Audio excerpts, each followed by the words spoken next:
Have you ever felt like you were living the right life, but in the wrong way? As if you had loved, tried, endured, compromised, been kind, smiled through every pain, and yet, something deep inside you was slowly decaying? I used to feel that way. My name is Eleanor Grace. I'm 48 years old, a Montessori teacher, a single mother, a woman who always knew how to help others stay emotionally grounded. But no one ever asked if I was truly okay. And I didn't realize that sometimes what we call stability is just a more elegant form of numbness. It didn't start with a big event. It began with a series of small slips, so quiet and subtle they almost went unnoticed, like the universe whispering something I refused to hear. A marriage that quietly cracked. A warm home reduced to ashes by a single unexpected spark. A break-in that took not just my belongings, but my sense of safety. A skiing accident left me unable to walk for 3 months. A flood that washed away years' worth of teaching materials I had poured my soul into.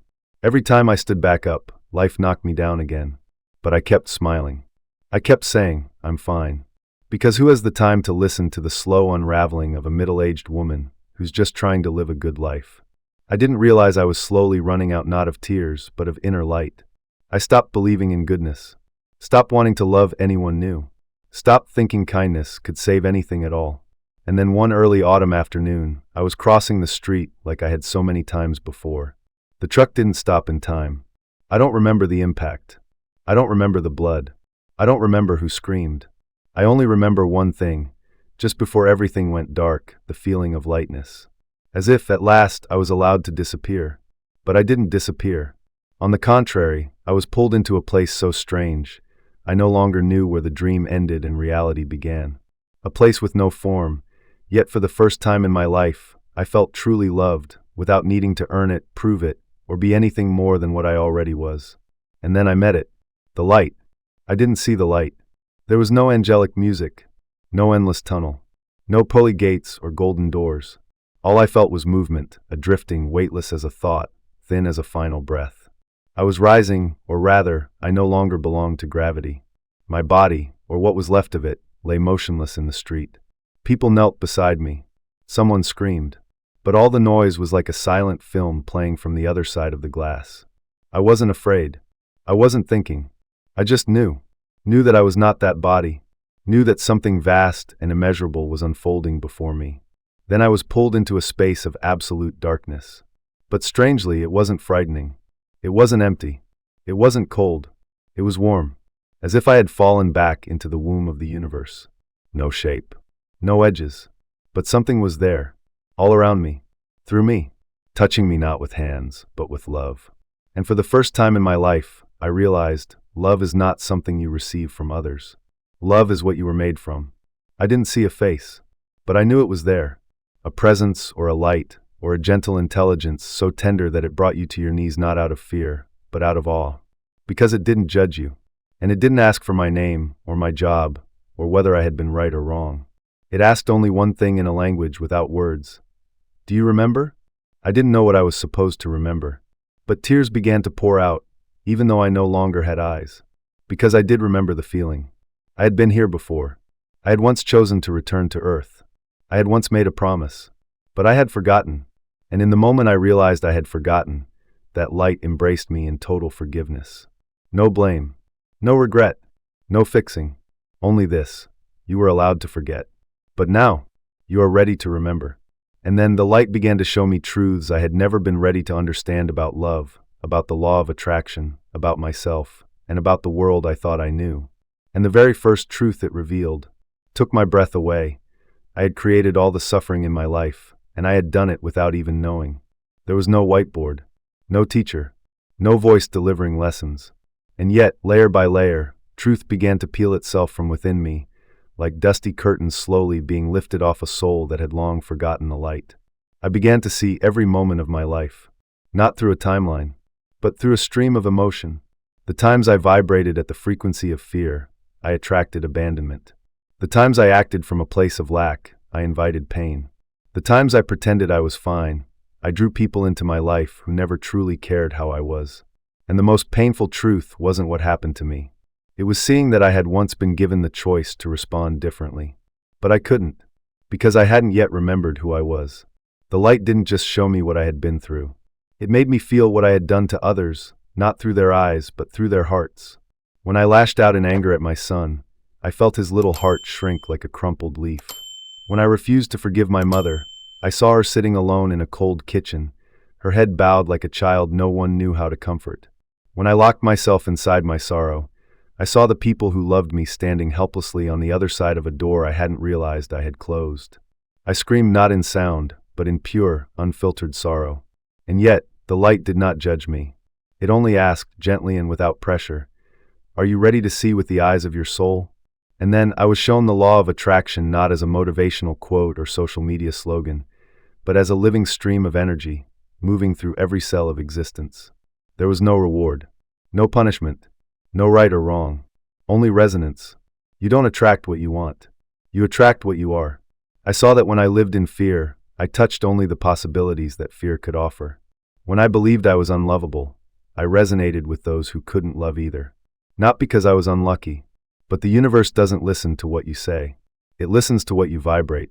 I wept, and the light said, "You can create anything again. But you must let go of the belief that you are a victim." I was taught that forgiveness doesn't mean forgetting. Forgiveness means choosing not to use the same old wound to punish yourself for one more day. That boundaries don't make you less spiritual. They are how the soul protects the light within. That true love doesn't need to be proven, returned, or held onto. It only needs to be acknowledged. I used to think I had lived a failed life. But in truth, I had only lived forgetting who I was. And then, like a reel of film rewinding through the folds of time, I began to see something I never believed could be real. A memory that didn't belong to this life. A glimpse into the souls I had once made promises to before coming to Earth. And among them, one soul stood out. Familiar. Wordless. A part of me is buried deep in my heart. And it was waiting for me to remember. I thought the lessons had ended there. But they hadn't. The light seemed to read my thoughts, or more accurately, it revealed a deeper layer of myself, where I had hidden my oldest wounds beneath a mask of peace.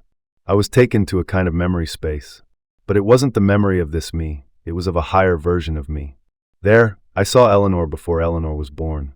A luminous soul. Strong. Brave. Full of hope. She chose a path through pain not because she was naive, but because she believed deeply that she wouldn't forget. And I saw it clearly. I had chosen my family. I had chosen my former husband. I had even chosen that exact collision on that autumn day. Not to be hurt, but to remember myself through that hurt. Like a diamond shaped under pressure. Like light that only reveals its full brilliance in the dark. The light whispered, "No one comes to Earth to have an easy life. They come to remember who they are through the very things they thought they couldn't survive." And I understood. I had once prayed for strength, and the universe gave me pain to sharpen it. I had prayed for love, and the universe sent those who broke me, so I could learn to love myself first. I had prayed for light, and the universe lowered me into darkness, not to punish me, but to help me become the light I was searching for. When I finally released all resistance, I saw the last, most sacred truth. Love doesn't come from outside you. It is what you remember the moment you stop chasing it. I was never wrong. I was never weak. I was just taking a very long road, back to a place I had never truly left. And I understood every soul can return, if they choose. But they must choose. I had once believed I didn't have a choice. But now, with all truth laid bare before me, another question rose clear, calm, and direct, resonating through the center of my soul. "So, do you wish to go back?" I thought I wouldn't want to go back. Honestly, I had once begged to leave that world behind. A world where you have to brace yourself every morning, hide your tears under makeup, mask your loneliness behind workplace laughter, pretend you're okay just so you won't burden anyone else. A world where you love someone so deeply it breaks you, and then they leave, even though you once believed they were your destiny. A cold world. Tiring. Chaotic. And no one's waiting for you. But here, everything was weightless. No time. No form. No age. No responsibilities. Just absolute, unconditional love so pure, you didn't need to prove anything to be worthy of it. And I melted into it. A part of me had already begun to return to the source. But then that image appeared. A pair of eyes. A child. Not my son, but a soul I had once promised to love, long before they ever arrived. They had never been born. But I recognized them instantly. That soul, pure, trembling, full of hope, was a fragment of my spirit, waiting to be embraced again in this life. I saw my mother. She was young again, a girl crying alone on her first night as a mother. I saw my ex-husband, slumped over in his car, lost and spiraling after the day he betrayed me. I saw my son sitting at my hospital bedside, his hands shaking as he tried to call for help. And for the first time in my life, I looked at them not with blame, not with sadness, not with disappointment. I simply saw each of us was learning how to love, inside a body that had forgotten everything. And then the light asked, "You may stay, or you may return and become the message." I was afraid. Earth is heavy. But I knew then, love isn't staying where it's easy. Love is choosing to return when you don't have to. I used to think choice was a privilege. But in the presence of absolute light, I understood. A choice, when made in that kind of clarity, becomes a soul's covenant. I wanted to stay. To remain where every feeling melted into pure frequencies of love. To stay where there was no judgment, no exhaustion, no striving for approval. That place was home. But then the light whispered again, not as a command, not as pressure, but as an echo from the deepest part of my soul. There are souls still sleeping, but they only need one spark of remembrance from you. I saw women like me breaking silently, living kindly to the point of depletion, smiling to cover their fractures. I saw children who were never held, fathers who had grown cold because they had never been loved, wandering souls, moving through their busy lives without knowing that they were still loved, even when they couldn't stand themselves. And I knew, if I stayed, I would be at peace. But if I returned, I could help plant the seeds of that sacred memory for them. A whisper, a glance, a well-timed word, a quiet presence that heals without ever needing to be known. I didn't have to do anything grand. I only needed to become a mirror reflecting the truth they once knew, but had long forgotten. I took a breath, not with lungs, because breath isn't needed in the realm of light. But I breathed in the primal will of my soul. I choose to return, not because I fear death, but because I once promised to live meaningfully. I didn't say, "I'm ready." I simply whispered, "If they still need me, I'll go." And in that instant, I fell. When I woke up, nothing was the same. My body hurts.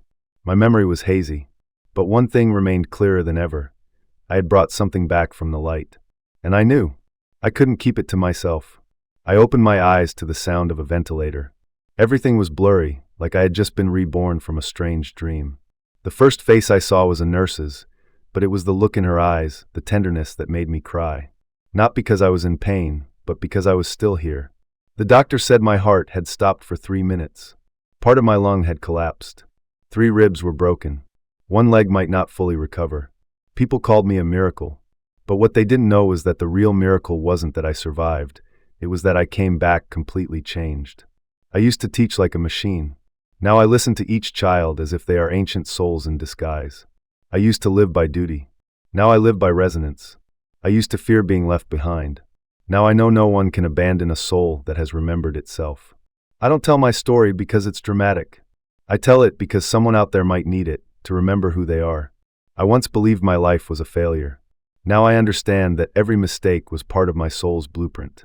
I once resented those who hurt me. Now I see they arrived at the right time, in the right way, to trigger the lessons I needed most. My former partner reached out. He didn't apologize. He simply asked, "Do you hate me?" I smiled, looked into him, as if I could see the fragile soul beneath his skin, and replied, "I don't need you to fix anything. I've already healed. I didn't come back to change the world. I came back to change how I resonate with it." Each morning I whisper to myself, "Today I will love for no reason at all." I used to think only special people were chosen to have near-death experiences. But now I know the truth. We are all chosen. Every single day. We're chosen to awaken through pain. Chosen to understand love through loss.